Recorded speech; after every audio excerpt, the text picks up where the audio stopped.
ห็นว่าเรากลับมากับพร้อมเอาเนาะยังหมักยังหักก็อยู่พี่น้องเลยแต่ว่าผิดพลาดหน่อยนึงต่างคนก็ต่างยังหักกันอยู่นะแต่ว่ามันแต่ว่าเราอยากกลับมาหักแต่ยังบ่มีอันเสียยังบ่มีแต่ว่าโทรหลินนำกันอยู่บ่ซะบ่ได้โทรเลยจะเราโทรหลินร่วมกันคือผู้บ่าวผู้สาวนี่เลยโทรถึงมือไอเตียงเราโทรให้มือนั่นเด้หามานุ่มเห็นเราโทรถามมื้อนั้นแล้วว่าคันหานำกันแล้วพอสิกลับมื้อเราถามได้ที่กับไอเตียงมื้อนะเราโทรมานะมาอยู่นำกันก่อนเลยหาได้แต่งใหม่บ่เคยนะโดยหาเสียนำกันนะหาไปนำกันมาอยู่มาหาไปนำกันพี่น้องเลยแล้วเฮาก็บ่อยากหาบัดนี้เพราะว่ากินก็กินของเฮาเอง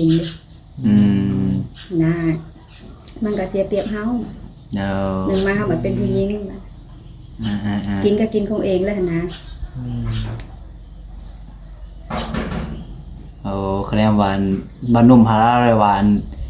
อยากให้มาหาซอยกันได้แต่งกันใหม่จะสตาร์เริ่มบ่อยากหวานนั้น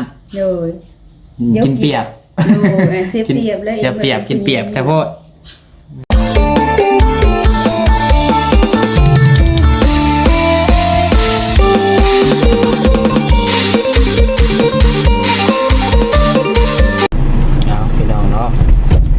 เด้บาดีบานิวยังกำลังว่าชอดเทือนซาต้าคนเป็นยังบาดนี่เลยพี่น้องเนาะเบิ่งมาเบิ่งครับพี่ชมเบิ่งยังคู่ว่าอะไรรถลงนิ้วกับพี่น้องเนาะยังขี่มาดีๆบดแวนรุดโอ้ยพี่น้องยังเด้ดีเนาะมันฮักบ่นี่ตามลำหัวมันขึ้นนี่พี่น้องตัวตามละขั้วฮะแม่ไล่ตามลำหัวมันครับ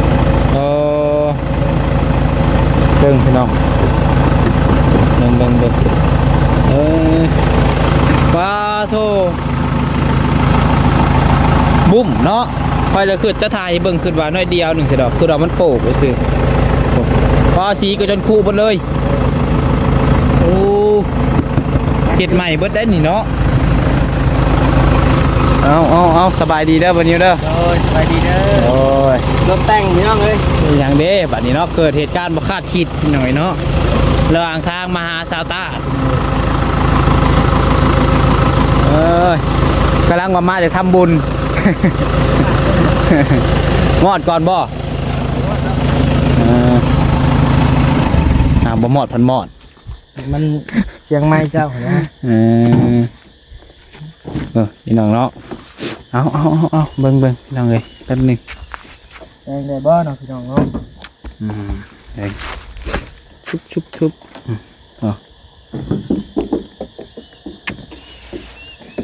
มาโอ้บุกมีกาวเนาะเป็นอะไร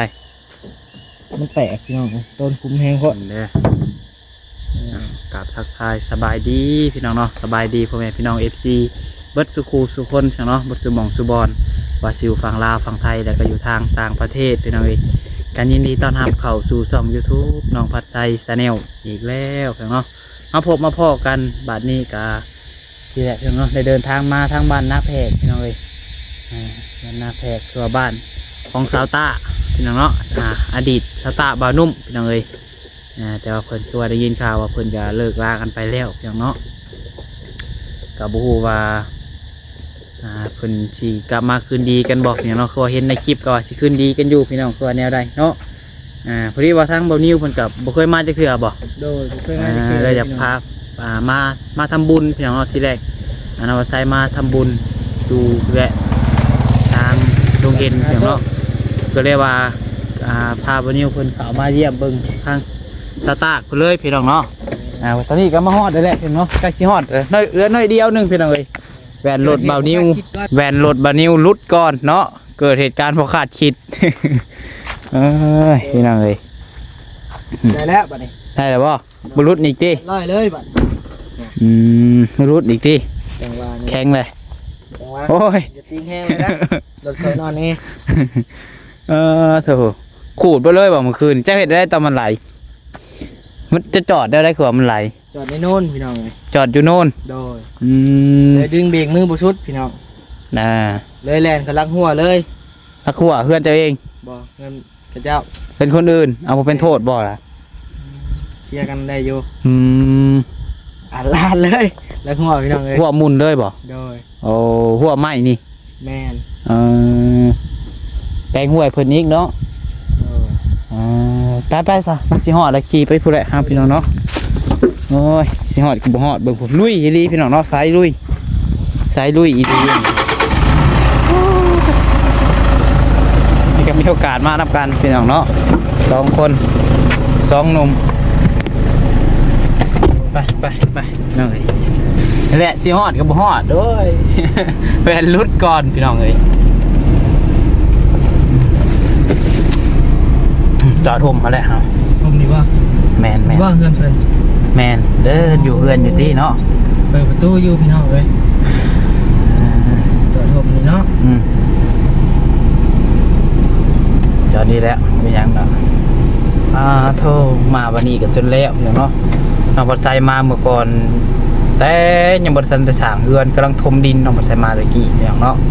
กำลังถมดินตั้งเสาไปบัดนี้เดี๋ยวลงไปผู้แหละพี่น้องเนาะจะบ่เปิดคลิปบ่ เปิดอยู่ ดึงขึ้น หน่อยก่อน ดึงมันอันนั้นได้บัตร เอาอีกวันนี้นี่ห่วยเลยใส่ใครเอาอันนั้นเนี่ยบอดี้เด้พี่น้องไปพี่น้องเนาะผมซื้อนมกับขนมมาฝากเพื่อนทำบอดี้พี่น้องเนาะเด้พี่น้องเอ้ยเพิ่นอยู่เฮือนอยู่ว่านี่เนาะมาบ่ได้บอกบ่ได้นัดเพิ่นได้พี่น้องเอ้ยเนาะมาแบบก็ทันหันเลยพี่น้องเอ้ยต้องไปมาแต่โดนน้องเปลี่ยนแปลงไปหลายอย่างเนาะอันนี้ก็น่าจะเป็นเฮือนสาวโมหัวพี่น้องเนาะเฮือนสาวโมเฮือนโอ้น้องเอ้ยเพิ่นสิจื้อน้องบัดไซได้อยู่บ่พี่น้องบ่มาแต่โดนๆนั่นแหละ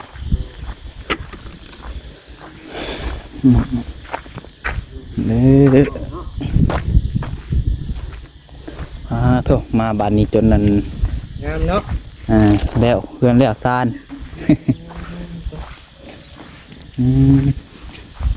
โดยสบายดีเด้อสตาร์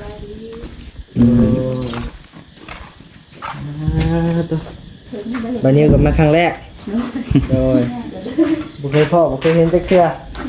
เห็นแต่ในคลิป มาบ้านนี้จน พี่น้องเลย เพื่อนแล้วจื้อได้อยู่บ่จื้อเขาได้อยู่บ่ ผ่าได้ ของ น้องคนใส่กับเป็นนมของบานิวกับขนมคือเก้าพี่น้องเลยขนม จื้อ จากเซโน จื้อได้ซื้อคอยซื้อยังเอา อยู่หั่น จื้อแต่หน้า โดย ติดต่อกันเลยเนาะ เอาเป็นยังพี่น้องเนาะเป็นจื้อแต่หน้า โดย พอน้องมาใส่กับบ่ได้มา คนใส่เด้อกับของบานิวคนละอัน บ่ได้มาแต่โดนๆแล้วเนาะ โดย ตั้งแต่เริ่มตั้งเสา โดย นี่คือเป็นเดือนแล้วจนได้ขึ้นอยู่พอดีว่ามาแต่วัดนั่นเลยมาแวะดินน้ำว่ากายมาทางนี้ มหาโชค โดย เฮ้ยอะไรสบายดี โดยสบายดีอยู่ นี่คือว่าได้ยินข่าวอันน่ะบ่ คาดคิดบ่ บอกข่าว เคยได้ยินข่าวว่าอันเลิกกันกับบ่าวหนุ่มแล้ว โดย อยู่กับไผสัปัจจุบัน กับลูก2 คน อยู่กับลูก โดย กินฮอดผัวบ่เนาะ คิดฮอดเฮ็ดอะไร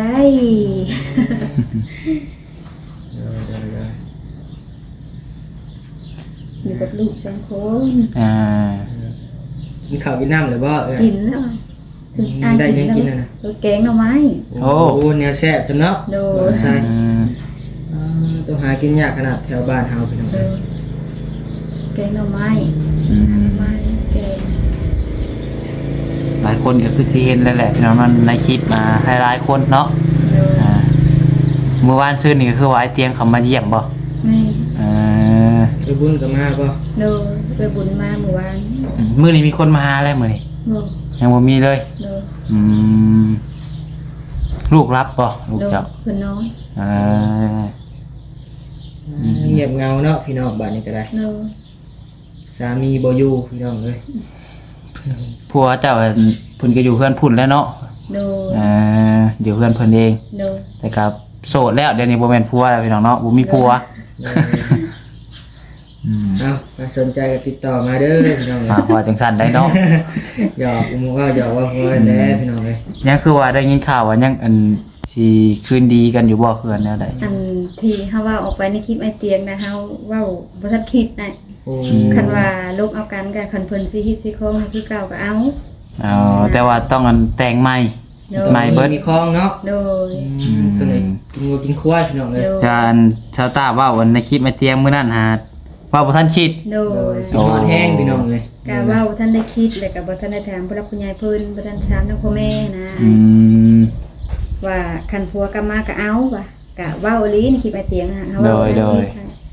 แต่ว่าก็อยากมีฮิตมีโคงคือเก่านะคันว่าผัวกลับมา อืมสำหรับคนกลับมานี่ต้องได้เฮ็ดพิธีตามบ้านตามเมืองเนาะฮิตคอง ประเพณีบ้านเฮาพี่น้องเอ้ย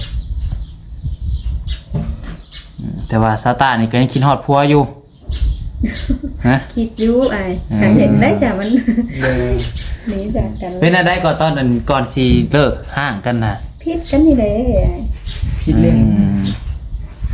ก็หลายอย่างและสิ่งหลายอย่าง เด็กข่าวว่าผิดกันเรื่องบนเครียดบ่ แกงขี้ แกง แจ้งเครียดเนาะบางคนว่า อืม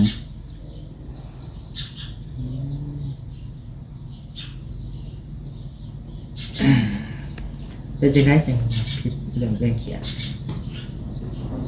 เฮาบ่เรากินข้าวได้แล้วละลายเท่านี้ เด้อ ไอ้ มันจะหนี้บ่บัดนี้ โดย โอ้ ที่ยังกินข้าวเนาะ โดย โอ้ย อืมไฟฟอกไฟฟ้าก็มีเบิดเนาะเดี๋ยวนี้ โดย อ่า สบายแล้ว จักห้องก็เฮือนเจ้าค่ะ ชม 2ห้องนอน อืม บัดนี้ก็เงินหลังบักใหญ่เหลืออยู่2คนเนาะบัดนี้ โด เนาะ ย ไอเตรียมคนเข้ามามื้อนั้นหันนั่นเพิ่นเข้ามาดินน้ำนี่เนาะ โดย เพื่อต่างกันมาเว้านั่นนี่แน่พี่น้องเอ้ยมาถามกับอีกอย่างเฮือนนี่ก็เป็นชื่อ2คนบ่ โดย ชื่อของอันทางสาวตากกับบ่าวนุ่มเนาะ โดย ผู้ใหญ่เพิ่นซื้อให้หลายคนก็ว่านั่นนี่อยู่พี่น้องเนาะเป็นเดือนของผู้ใหญ่เฮ็ดให้ซื้อให้ที่ดินกะ ซื้อให้แล้วคือมาเลิกมาลากัน โด เพิ่น ย ว่า แม่น่ะเห็นอยู่อ่านอยู่คอมเมนต์ อืม อ่านเบิ่งอยู่แต่ละซองแต่ละซองจะเจ็บหัว อืมได้เสียเรื่องมันเกิดมันเป็นแบบนี้ไปเลยเนาะมันเกิดแก้ไขอดีตบ่ได้ได้พี่น้องเอ้ยมีแต่เหตุปัจจุบันอะไรเนาะแก้ไขปัจจุบันพี่น้องเอ้ยคะแนนว่าเพิ่นนั้นอยากมีเมียอีกครั้งก็มาตรงมาแต่งเอาเนาะ ถ้าว่ายังหักแทงกันเนาะ โดย เบิ่งเราวก็คือสิอยากมาอยู่เนาะเบิ่งเราว อยากมาหักแต่กับเพิ่นกับบ่มีแนวเสีย แม่เพิ่นก็มาเฮ็ดใหม่กับเพิ่นเนาะ สมมติว่าอันมาแต่งใหม่นี่มียังได้แต่งใหม่นี่ เพิ่นว่างูว่าหมู งัวตัวหนึ่ง โดย หมูตัวหนึ่ง โดย คาดองเด้มีบ่ จะมี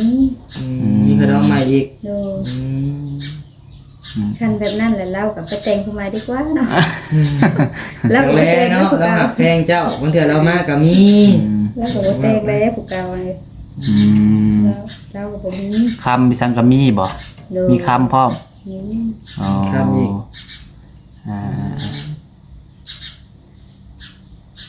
ขอโทษได้สมมุติถามหน่อยพี่น้องเนาะ ผิดพลา เอ ด ฟซีหลายเอฟซีหลายคนก็ถามสมมุติว่าอันเพิ่นแต่งใหม่นี่คาดองนี่ได้ซะให้ลูกบ่คือว่าให้พ่อให้แม่ ก็สมมุติว่าเรากลับมาอีกเนาะ แม่น ก็เฮาแลได้ อืม ถ้าก็แท้จริงน่ะก็ต้องให้พ่อแม่ให้ เลยแต่ว่าคะแนนมันเพิ่นกลับคืนมากกับสมมุติว่าแต่งคาดองไปสังกัดเจ้าได้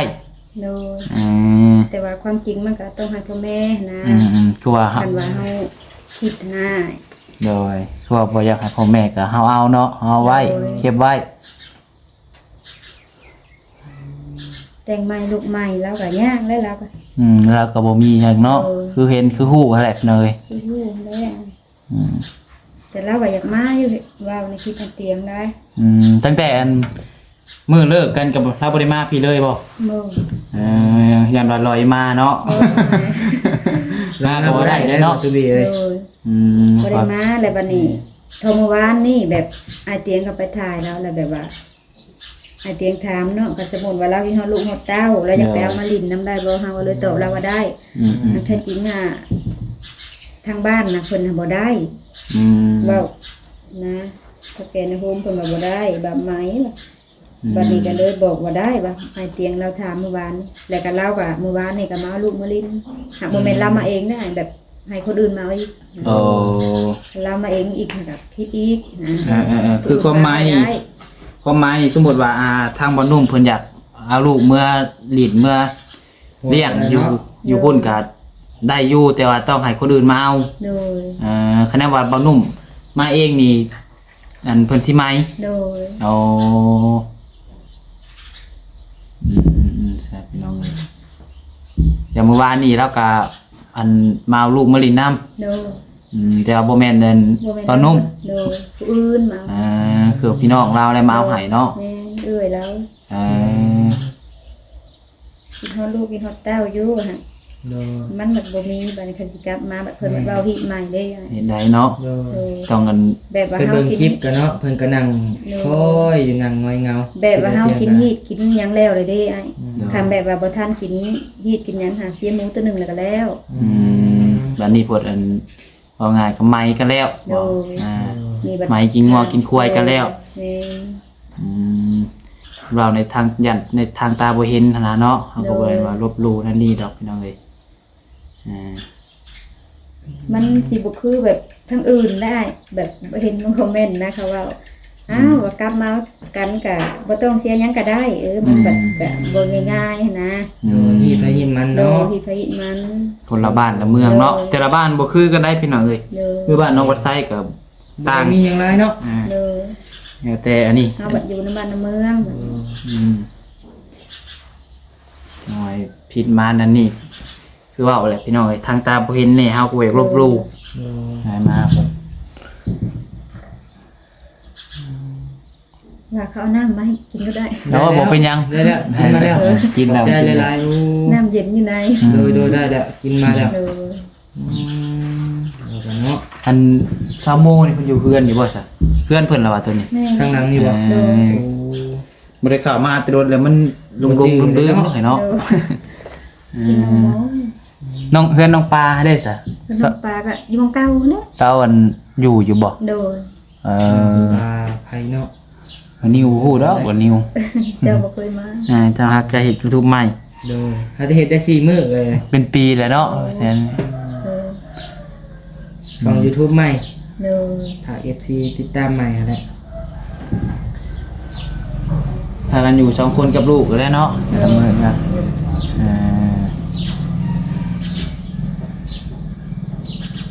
ทางเบิ่ง เริ่ม เอาไว้ ดูคลิปเจ้าตั้งแต่พูดแล้วไปเตียงมา โด ตั้ง ย แต่อยู่ในตู้ตัวนี้ผู้บอกตอนน่ะแม่นบ่ อยู่ตะกี้เฮาอยู่ทุ่งนาก่อ บ่อั น น แล้วก็ ก่อนสิเฮ็ดเฮือน ก่อน ขึ้นมานะ เป็นซื้อดินให้ อยู่ โดน ตรง อยู่ นี้ แถวนี้แหละพี่น้อง บอนต้นกล้วยพุ่นติ แม่นงงแล้ว อืม เปลี่ยนแปลงไปหลายเติบเนาะยังบ่ฮอดปีใช่มั้ยจ๊ะ ยัง ฮอดยังบ่ ยัง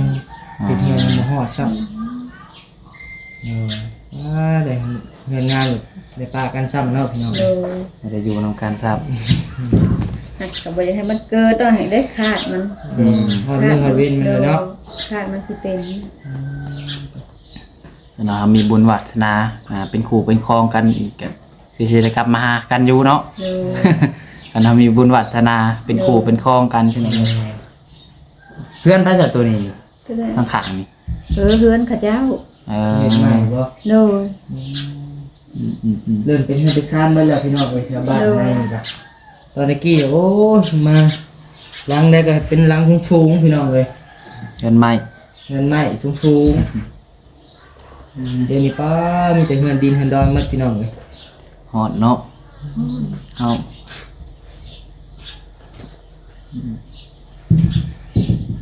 ฮอดตอนย่างเข้ามาเย็น มานั่งไปนั่งมาแล้วฮอดพี่น้องเลย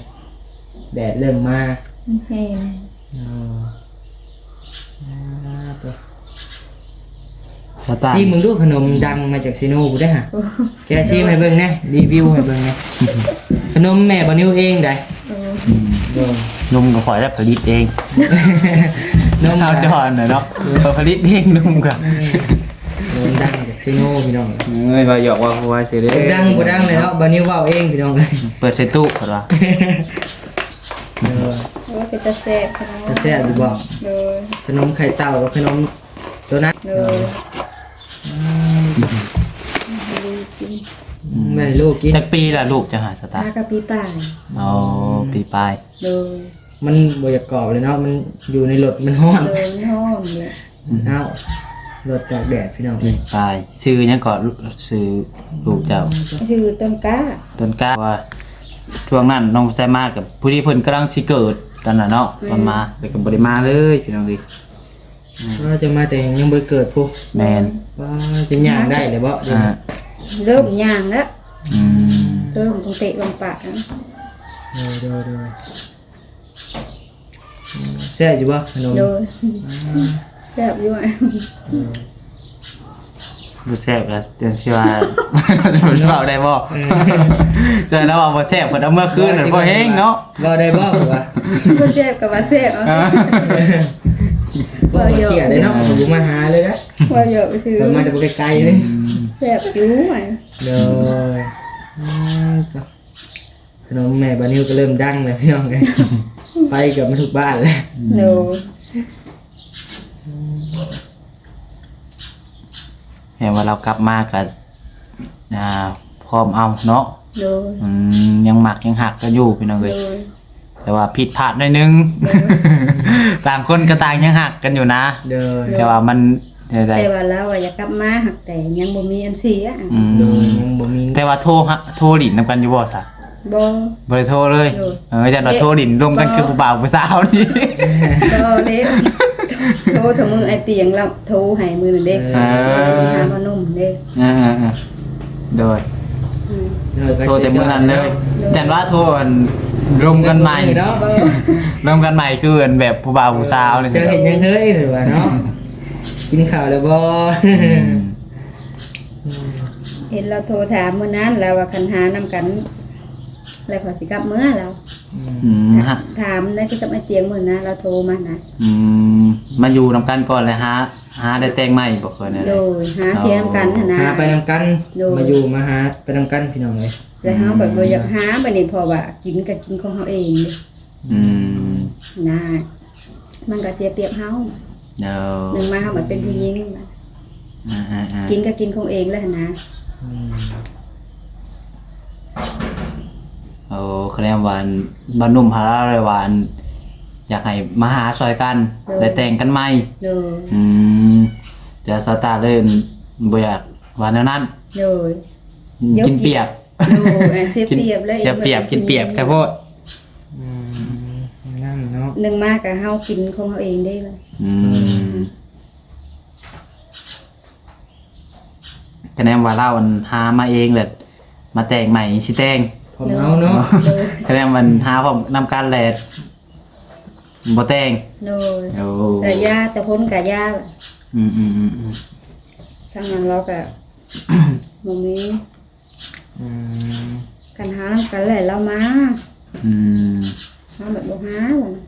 เรากับบ่มีเงินบ่มีคำเนาะพี่น้องเนาะสิ หา ได้ กับทุกมื้อนี้เงินคำให้หายากเห็นจักสิไปหาใส่แลเนาะคืออยู่บ้านเฮานี่ก็เว้าตามตรงเลยพี่น้องบ่พอสิได้เนาะพอสิได้เก็บได้กินอยู่ดอกมื้อต่อมื้อมื้อละ4-50มื้อละแสนน่ะพอได้คะแนนว่าเฮาดุคะแนนเฮาอันนั้นน่ะคะแนนว่าหาพอแบบสิได้เก็บนั่นนี่โอ้ยยากพี่น้องเอ้ยทุกมื้อนี้ยังหาเงินยากไว้ให้เว้าจังได๋ไปหาเฮ็ดงานอยู่ไทยพุ่นเนาะคะแนนว่าตั้งใจดี แม่นะ เพราะว่าตั้งใจ ไปหาในเมืองกันเฮาตั้งใจเฮาก็ได้ แม่น คันเฮาไปแบบตั้งใจนี่ก็ได้ ต้องดูเก็บดูหมันนั่นแหละไปอยู่บ้าน มันไปบ่ลินบ่กินคะแนนว่าอยากกันหาเงินแต่งเมียใหม่ดีเนาะ แบบก็อดอีได้ไปเฮ็ดงานกัน เด้อข้าวก็กินมื้อละ30 บาท50 บาทเนาะ โดยเฮาไปเฮ็ดตะกี้กินมื้อละ2คาบ เจ้าก็เคยไปบ่ เค ค่อยไป อ๋อ กินตอนเช้าแล้วก็แล้วแต่ก็ตัวข้าวเที่ยงบ่ได้กินตอนแร เข้าง แรงเลย โดย ตัวหัวจะอยู่ได้เนาะ สาพี่น้องเนาะหาติดตามเบิ่งไปนำกันเนาะว่าสิเป็นแนวใดต่อเรื่องนี้กัน สำนังเรื่องหนึงพี่น้องเนาะ แม่ เรามาใส่เบิ่งอยู่ได้พี่น้อง เห็นทั้งบอกเขาอ่านคอมเมนต์เลย นางสั่นกันยังกลัวเนาะ เอามันสำนังเรื่องหนึงได้นี่เนาะตั้งแต่ แม่นเลย แรกๆตั้งแต่ไปขุดพรมขุดพด มันเลยซ้ำละครใช่ไหม เห็น เอ้าเลิกลากันเทิงเลยบ่กับผัวจ้ะ บ่หาก็แบบฮอดแล้วประมาณทิศปลายนี่แหละ โอ้ได้ทิศปลายเนี่ย โดยไปเข้าสองทิศแล้ว ข้าวอันไม้ลาโพดเนาะ โดย คันนั้นบ่พาไม้กินงัวแล้วก็เจ้าว่าได้มาอยู่นํกันคือเก่าแล้วบ่ยัก อืม ขนาดหมูดำโตนี่เราคือสิเสียได้อยู่แล้วก็เนาะ ลงมาเลย โดย คนเกือบแลนมาเลยเลย บัดนี้เอาบัดกินงัวก่อนเลยเด้ อ่า แต่มันยากมัน อืม อืม เอ้ามีแต่ว่าจังซั่นแหละพี่น้องเนาะอันนี้จะสิลงกับเราต่อบ่อ่า มืดฉันมีแล้ว เพิ่นก็เว้าก็ยังบ่อยากเก่งแน่พี่น้องเนาะ โดย ครับมีแต่ว่าสู้ๆเด้อสาวตาเด้อสู้ต่อไปเป็นอะไรก็เห็นแล้วเนาะ มีลายอยู่ที่ให้กำลังใจ ตามบางนิวไปเบิ่งได้ โดย มีแต่สู้ๆแล้ว